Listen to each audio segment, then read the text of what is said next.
Hi, good afternoon, everyone. You're probably wondering why I'm holding a copy of my book, From Zero to Sales Hero, How to Double Your Sales and Income in 90 Days. I'm going to tell you why. As I was looking through this book this morning, I remembered that I started this book off with what I consider to be the three most important elements to succeeding in selling. And as I thought about this, these three words, attitude, action, also known as activity, and accountability, I began to think this also applies to life happiness.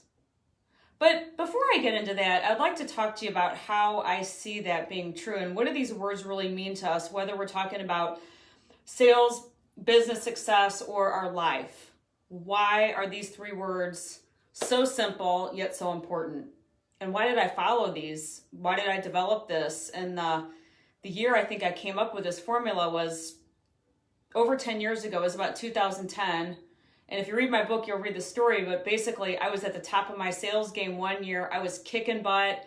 I was in the top 10. I was on sales at the on the stage at the national sales meeting. And I got all this recognition, all these accolades. I felt like I was on top of the world. And then the next year, everything came crashing down. I felt like I couldn't sell myself out of a box.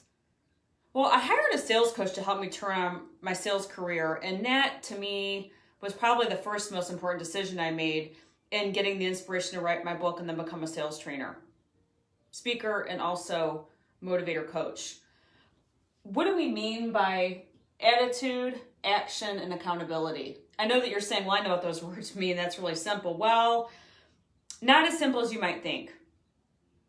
Number one, do you get up every day with a peak performance attitude? What are you doing to get yourself into the right mindset?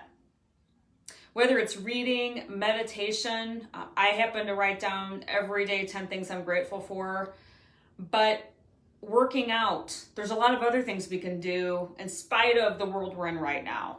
What can we do to ensure our attitude is 100% positive and contagious?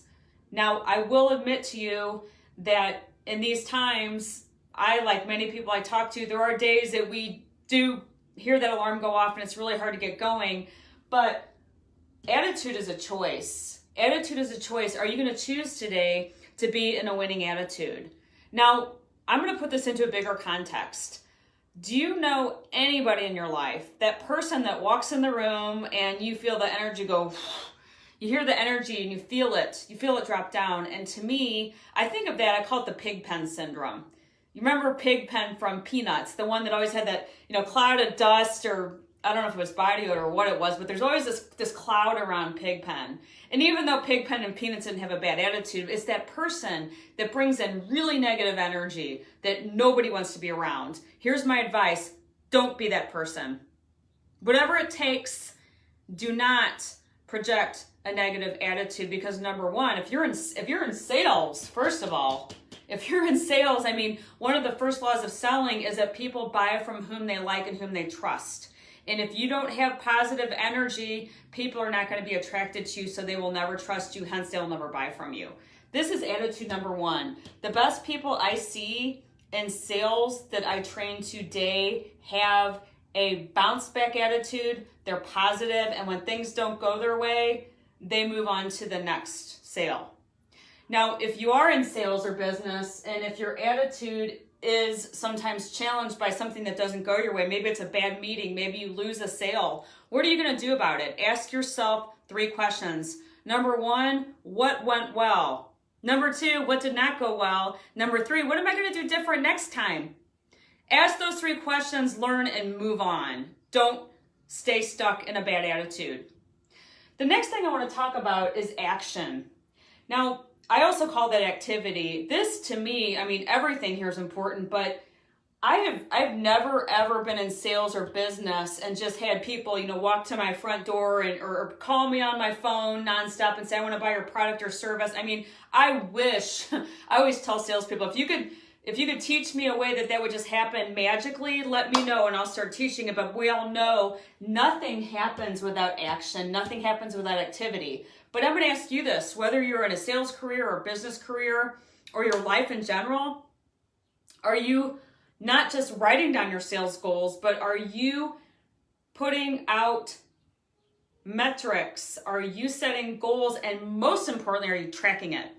Now, that year I told you about when I had a really awful sales year, one of the first things I did is I set a personal goal that I was going to make 50 touches a week to people, whether they were prospects, customers, phone calls, stop-bys, texts, LinkedIn messages. It did not matter, but it was going to be 50 touches, period. And once I got myself doing that on a continuous basis, guess what happened? I went from 37% of my sales quota to 127% at the end of that year. True story.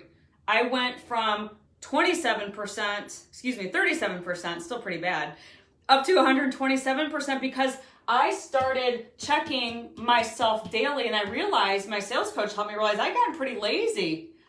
I was not doing near the amount of activity I needed to do to get myself where I needed to be in my sales number. So activity is everything. The numbers do not lie, okay? Sales is not a spectator sport. Business is not a spectator sport. Life is not a spectator sport. Last but not least, accountability. Now, once you set those goals for yourself, are you holding yourself accountable to those goals? Whether, again, it's sales or business or your life, I remember that year I had a really tough sales year, and I remember telling my boss when my numbers were pretty bad, I remember saying, well, you know, it's the competition, it's the product, it's my territory, it's that person that used to cover these accounts. I mean, I had all of these stories and excuses as to why I was not getting the results I wanted and needed to get at that point. But what I woke up and realized is that I was making a big mistake. I wasn't holding myself accountable for the results. What I was doing instead is I was blaming the competition, you know, the customer, the product, you name it. But the moment that we accept accountability for our results, the whole game changes. I decided I would be accountable for my results, and there were Friday afternoons that I remember like sitting at McDonald's in Central Illinois, part of the area I used to cover, and I was making those calls. I was doing those touches with my customers, my prospects, and I had to send a spreadsheet to my coach every Friday, and I'm like, I'm not going to send this guy a blank spreadsheet. I don't care where I am. I'm making these calls. But I held myself accountable to it. So again, whether it's your sales, your business, your life, remember, attitude, action, activity, and accountability. If you follow those 3 simple words, I am confident, you got to do this consistently though, I'm confident that you will succeed in your sales, your business, and your life. Always here to inspire you. Have an awesome weekend.